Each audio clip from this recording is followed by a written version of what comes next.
You ask Tiger to solve. This deals with linear equations with one unknown.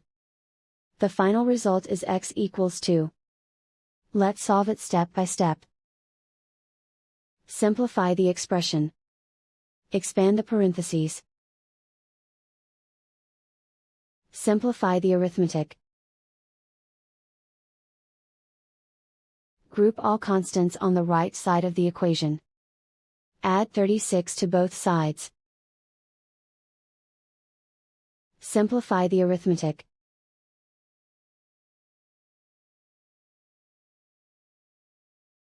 Isolate the x.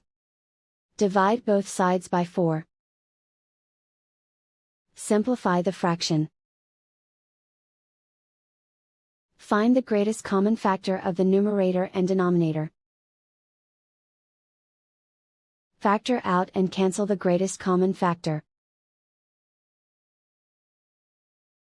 And so the final result is x equals 2.